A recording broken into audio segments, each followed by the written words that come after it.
Well, hi there! Recently, we dove into the Insecta, the most successful group of arthropods, and perhaps animals, on the planet. And we discussed an incredible diversity of insects with mandible-style biting jaws and incomplete metamorphosis, in that their juveniles, called nymphs, look essentially like wingless adults and do not pass through any sort of a pupal stage. However, the remaining clade of insects, the most successful clade of animals on the entire planet, the Eumetabola, is where we're going to break free of that mold. And let's put it this way. There are 5 orders in the Eumetabola with at least 4 times as many species as the most speciose order that we've discussed so far. One has more than 15 times as many species. And there are just as many orders in this single clade as in all of the clades that we've discussed so far. So I'm really excited that the day has finally arrived that we get to discuss the most successful lineage of the most successful group of animals anywhere on Earth. Just a couple of weeks ago, we released a video about whether or not the Velociraptor could fly. And in that video, we showed some evidence that it probably could, but there was still some doubt, but not anymore, because we just found some evidence that proves for sure that the Velociraptor can fly.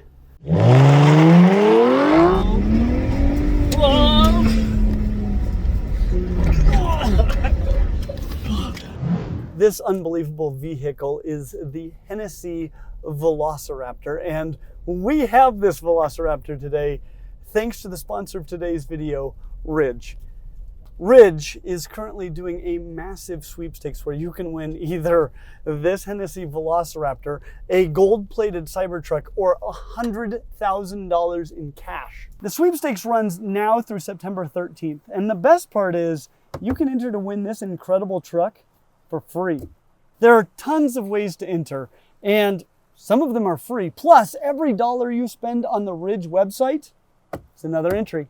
And you can get 4 times the entries if you buy the Cyber Wallet or the Hennessy specialty products using my link, ridge.com/Clint. At ridge.com/Clint. Thank you, Ridge, for sponsoring this video. So every dollar you spend on amazing Ridge products is an entry to win this or the other 2 prizes, whichever one you like best. So which one are you going to pick? Now, I already said that the Eumetabola were going to break free of the mandibles and incomplete metamorphosis mold. But maybe not right away. Because the Eumetabola contains 2 clades, and one of them, well, it might have some members that still walk the way of the ancients. And that clade is the Paraneoptera. And this group is wonderful, as it includes the bugs, the true bugs.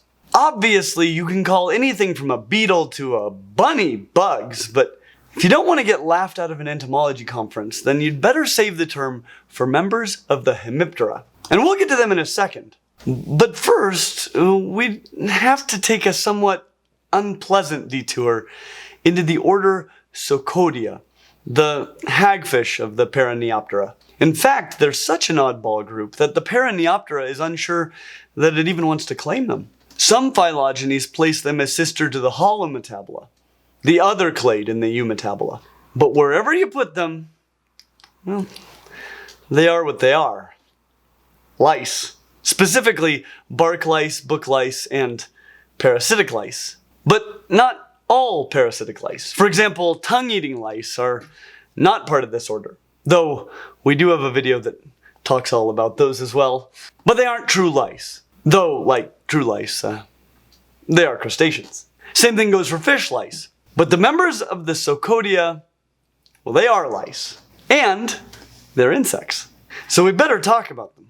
Especially since most people probably have no idea what they look like or what they do. Despite the fact that there are more than 11,000 described species of them. That's more species than birds and more than twice the number of described mammals. Despite the fact that lice have a nasty reputation, many are harmless to humans. Bark lice, for example, feed mostly on algae and lichens on trees. Book lice eat the glue used to bind books.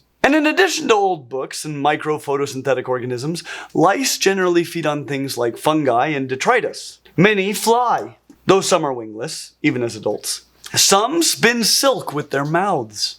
And many have mandibles, though good luck seeing them without some sort of a magnifying device.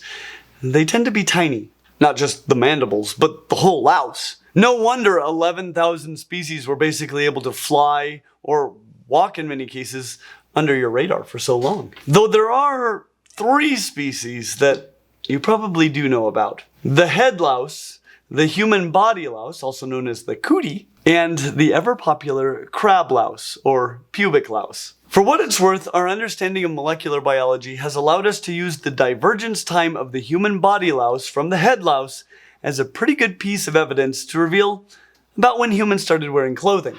So there's a feather in your cap. Well, more accurately, there's a hitchhiker in your pants. And unlike their noggin-loving close cousins, body lice do transmit diseases, so that stinks. But that covers lice that suck blood from your head, shoulders, knees, and perhaps toes. But there is one place left. And since human blood-sucking lice do not jump or fly, they generally can only be spread by direct contact with an infected human. So, you probably get the idea how you get them there. And though we could probably be done talking about lice already, I'll mention that head lice tend to be more pigmented in places where people have darker hair. So that's neat. Okay, let's move on to the 2 more surefire members of the Paraneoptera. The Hemiptera, true bugs, and the Siphonaptera, thrips. I love bugs. And I'm not just talking about Herbie, though. Who couldn't love that guy?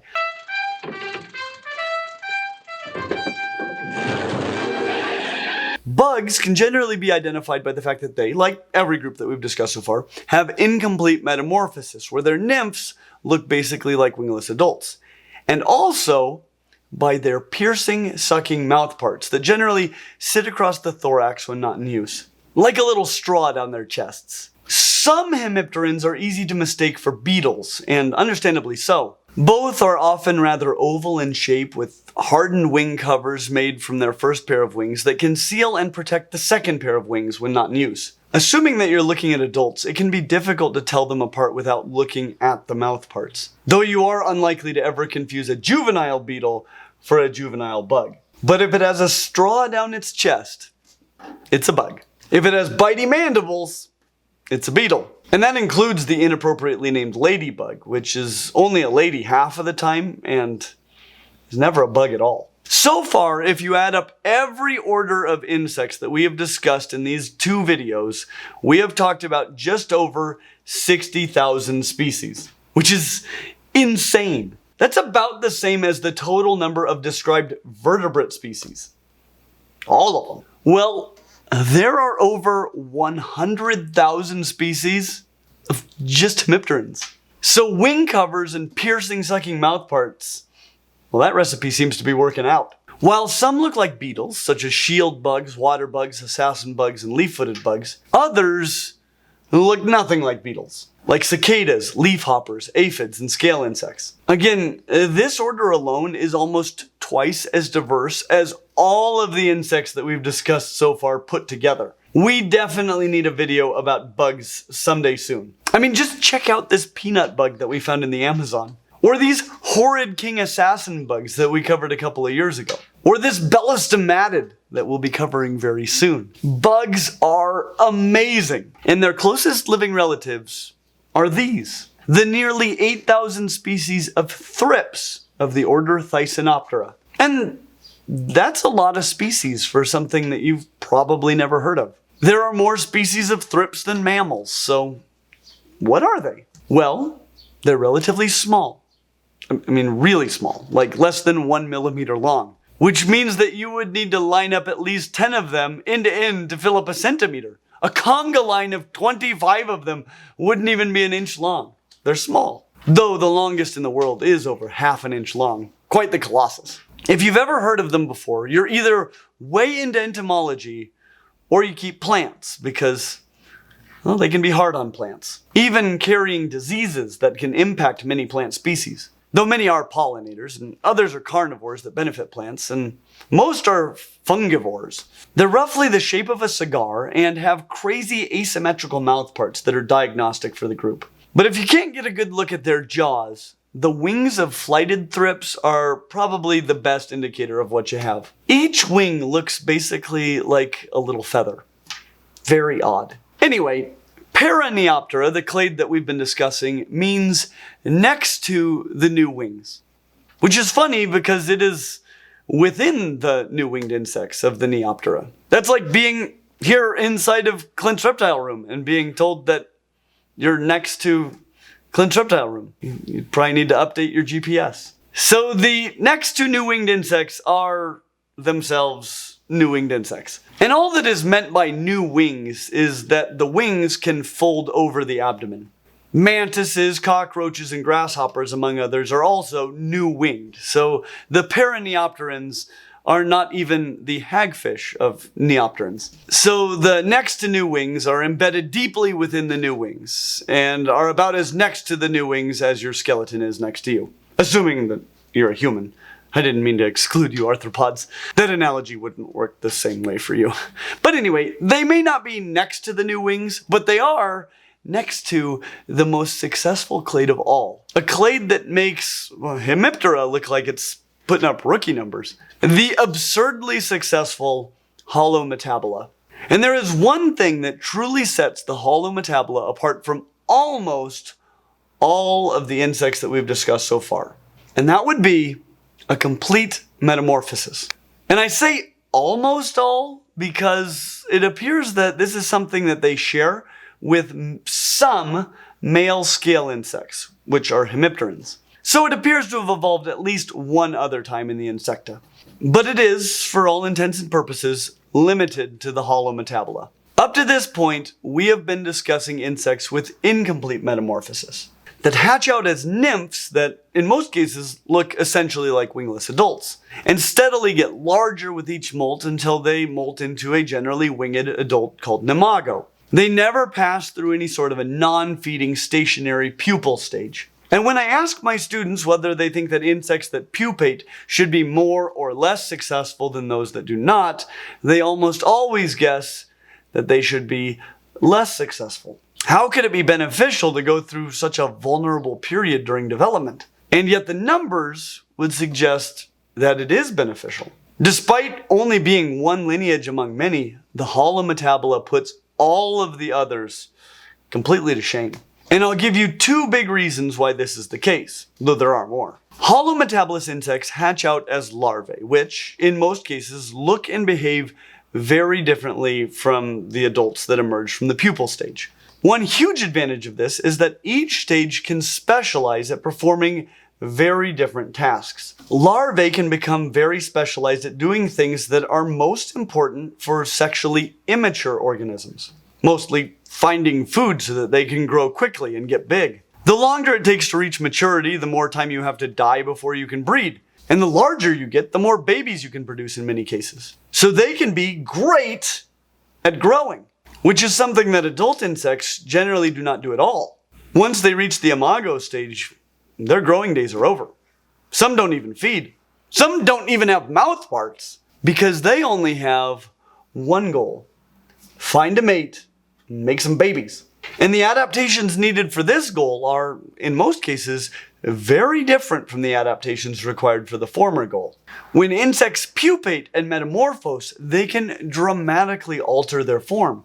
And the larvae and imagos can each become highly specialized at their respective roles. But that's not all, because the second huge advantage, that's a big one. So generally speaking, of all of the species that you compete with on this entire planet, the species that you compete with the most directly is your own. As much as a deer or a dandelion might use some of the same resources that you need, assuming again that you're a human, other humans, well, they use pretty much every resource that you use. And in general, bigger, stronger individuals, well, they're going to win the competition. What this means is that when adults and juveniles of the same species compete for the same resources, it's harmful to both. And juveniles tend to lose the competition. Unless, of course, adults and juveniles are completely different and utilize totally different resources from one another. Because, I don't know, they went through a complete metamorphosis. And that is why, despite the clear drawbacks of passing through a pupal stage, and despite the fact that other clades of insects are, as a whole, extraordinarily successful, well, this clade puts all of the rest to shame. And the order least closely related to all of the other holometabolous insects is also one of my favorite orders of insects on the planet. An order that definitely needs its own video, if for no other reason than so I can explain why ants and bees are types of wasps, and why all of them are types of sawflies. But it is the more than 150,000 species of sawflies, wasps, ants, and bees in the order Hymenoptera. There is so much to talk about with this order. It will probably be a lot of videos. So if you want to see that sooner than later, don't hesitate to type, what's this about bees being wasps? Down in the comments. And if you've noticed that we have never made an ant the best pet insect video, it is because Mikey Bustos of Ants Canada and I have been planning to do it together for the last few years. But it's hard since he lives in the Philippines and I don't. So if you would like to send me to the Philippines to make that video, and who knows how many more, please consider supporting us on Patreon. But hymenopterans are small to medium-sized insects. Like most flying insects, they have two pairs of wings, which will differentiate them from some of their mimics that we'll discuss later. Many are parasites with long ovipositors that they use to place their eggs into, well, hard-to-reach places. And in many species, that ovipositor is also used as a stinger to inject acid and venom into prey and potential enemies. Sex in hymenopterans is generally determined by the number of chromosomes possessed, and that has resulted in eusociality developing multiple times across the order. We discuss that more in this video, as well as a lot of other amusing reproductive strategies. It was a doozy. The remainder of the Holometabola, and indeed the insects, fall into two very large clades, the Panorpida and the Neuropterida, each containing 5 orders. Now you just heard about the absurd number of hymenopteran species alive today. It's way more than double the number of vertebrate species in the entire world, making it the 4th most speciose order in the Holometabola, because the holometabolous insects rule the world. The Panorpida alone contains 2 orders with more species than the hymenopterans, and the Neuropterida contains the order for which the creator is rumored to have an inordinate fondness, the most speciose order of all, and it isn't particularly close. Arguably the pinnacle of creation, assuming that it's not gorillas. And we'll save them for last. But don't worry, some of the most amazing insects in the world are in the Panorpida. So the wait will be a pleasant one. The 5 orders in the Panorpida are divided into 2 clades. The smaller of the two, Menoptera, contains nearly 15,000 species of caddisflies of the order Trichoptera and the roughly 180,000 species of moths, including butterflies, of the order Lepidoptera. Which means that if you were upset that I told you that butterflies are crustaceans, I have even more bad news for you. But the good news is that moths, including butterflies, well, they're doing great. They are hyperspeciose and are some of the most beloved insects on the planet, which helps explain why around 10% of all described organisms are lepidopterans. They're also pretty much the poster children for Holometabola. Many people are shocked to find out how different juvenile beetles, flies, and bees are from adults, but pretty much everyone knows what baby butterflies are. In general, lepidopterans can be identified by their large, scale-covered, triangular wings and their nectar-sucking proboscises. Really, the only organism that you're likely to mix up with a lepidopteran, unless it's a bee mimic, would be their closest living relatives, the Trichoptera. But that would only be as adults. As juveniles, you can tell a caddisfly from a moth because, well, they're underwater in a little silken tube that may or may not be decorated with stones and all sorts of other objects that they thought they would use to build a crazy little house. But even as adults, you can distinguish them by the way that they fold their wings and their reduced mouth parts compared to their beloved fluttering cousins. The remaining 3 orders of the Panorpida fall into the clade Antleophora, which is probably the most disliked clade of insects, period. But whatever, they're still cool. The least closely related to the other 2 is the order Diptera, meaning 2 wings, which is odd for an insect, I know, but is only partially true. They have 4 wings, and all are used for flight, but only 2 are used for lift. The remaining 2 are reduced to little clubs called halteres, which wouldn't seem like they have much to do with flying, but they do. Because when a dipteran such as a fly, a mosquito, a crane fly, or a hoverfly starts to fly, the halteres begin to do what they do. Spin, creating a gyroscopic effect. Meaning that while they don't generate lift, they do stabilize the insect in flight. But the number of flight wings is still a great way to identify bee and wasp mimics that are, in reality, dipterans. If you see the halteres, that'll be a dead giveaway. But Diptera is greatly underappreciated. While there are more than 125,000 described species, that may represent only about 10% of the actual number of species. The world is full of flies, and people that want to formally describe their colorful, scale-winged, less bloodthirsty cousins that don't lay their eggs on poo. I guess what I'm saying is that you could probably name a fly after a person that you don't like every day for the rest of your life and hardly make a dent in dipteran diversity. But flies are voluptuous, and don't let anyone tell you otherwise. Their closest relatives are the less than 1,000 species of scorpion flies in the order Mecoptera, and the slightly over 2,000 species of fleas in the order Siphonaptera.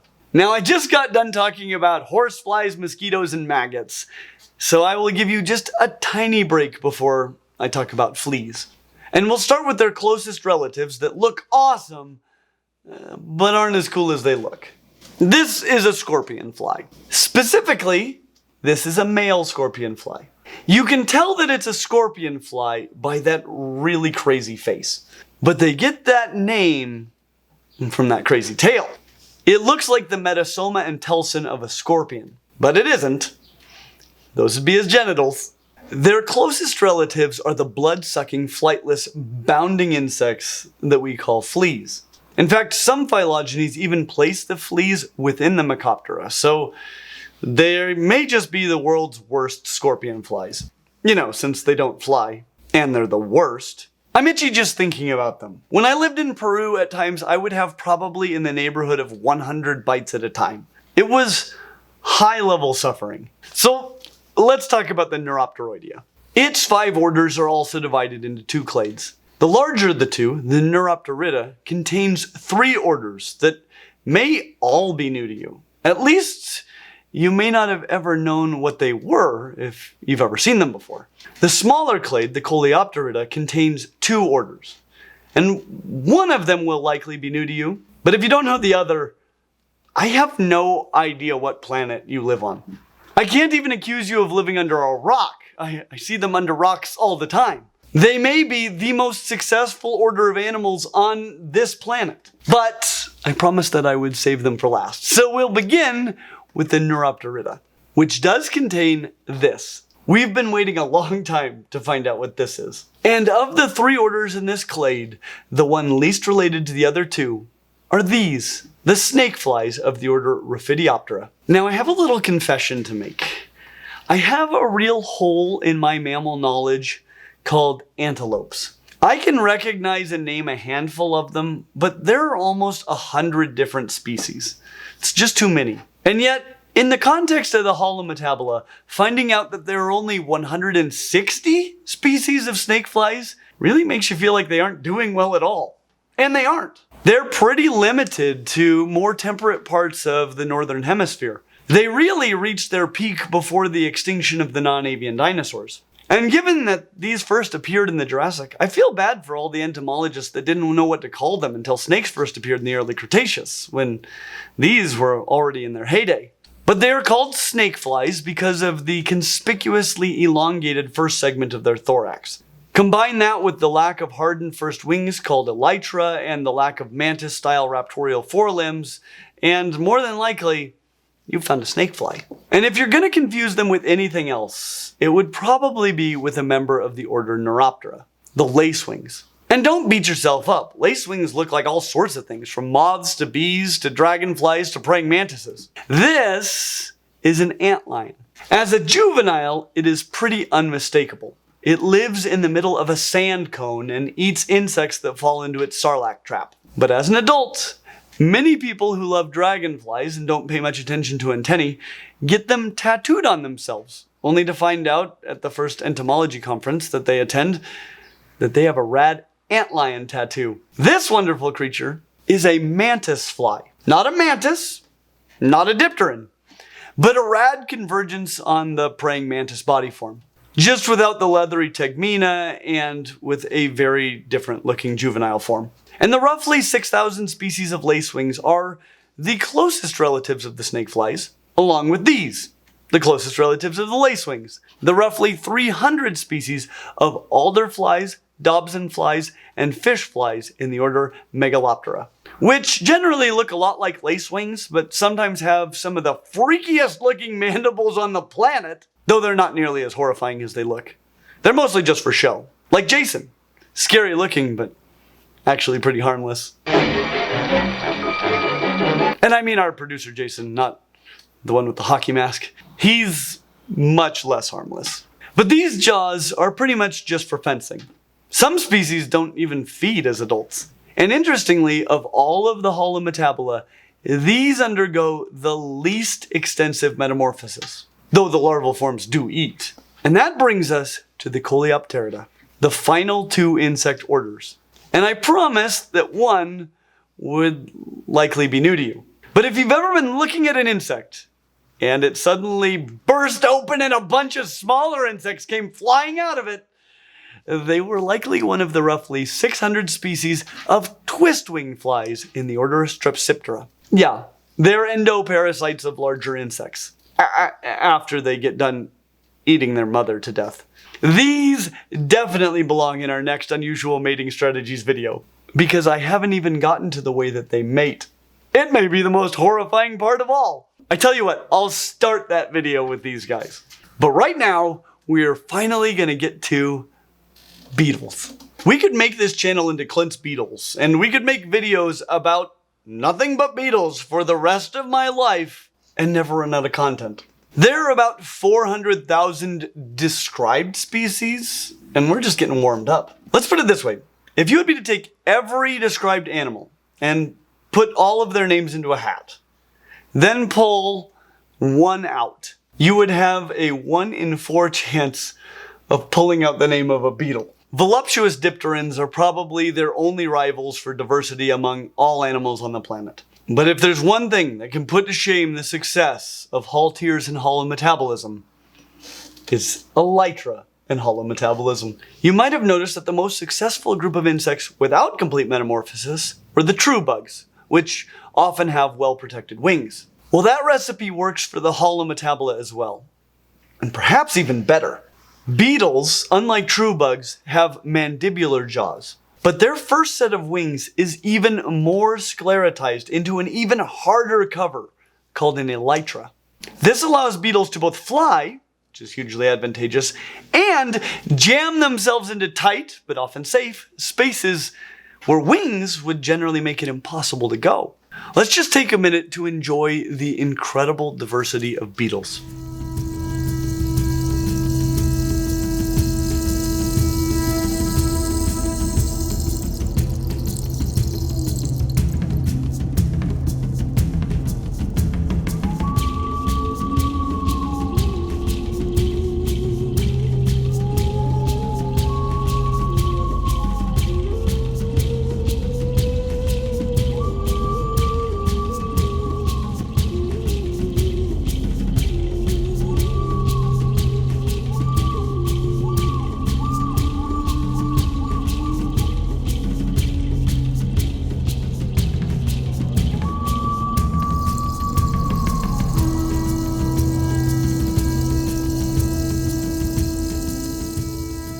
The well-known evolutionary biologist J.B.S. Haldane was once asked what his study of creation had taught him of the creator, to which he replied that he has an inordinate fondness for beetles, and so do I.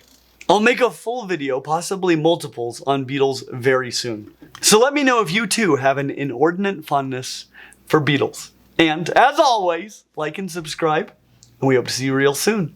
Well, more accurately, there's a hitchhiker in your pants. Oh dear.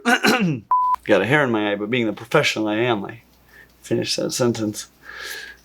Okay. It looks like the metasoma and telson of a scorpion. But it isn't. Those would be his genitals.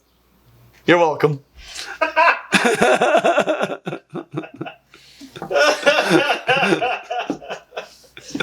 I was not expecting that one. Oh, jeez. Those are the genitals. Yes, indeed. That he proudly displays. Absolutely. As one. If you had genitals like that, it's not the kind of thing you keep secret. Oh my goodness. No stinging abilities. No, well. No traditional. Yeah, not by the traditional definition of the word, no. Jeez. Though it does have some specific injecting capability. Yeah, of course. And I mean our producer Jason, not the one with the hockey mask. He's much less harmless. Thanks. Yeah. You're scary looking, but I've never known you to attack anybody. So scary. Looking. Yeah. Intimidating. Like, you probably just assume that people wet their pants on a regular basis when just out on a walk. People run screaming all the time. That's just normal human really behavior. Uncomfortable because it starts to smell, especially in a closed room. Which, Yep. They all kind of congregate in the corners, Yep, which is weird. Yeah. Yeah. That's not normal behavior. Just so you know. Yeah. No. It's only. I thought I was. Only intimidating specimens like yourself elicit that sort of a reaction from people on a regular basis. Yeah. No. Yep. I'm starting to pick up on that. Yep. But really, you're harmless as a. What would it be? A Dobson fly? Yeah. I just say we ban motorcycles from this road. I'm with you. Yeah. I mean, it feels a little overreaching from like a government perspective, But I'm with you. What is government for if not to do my will?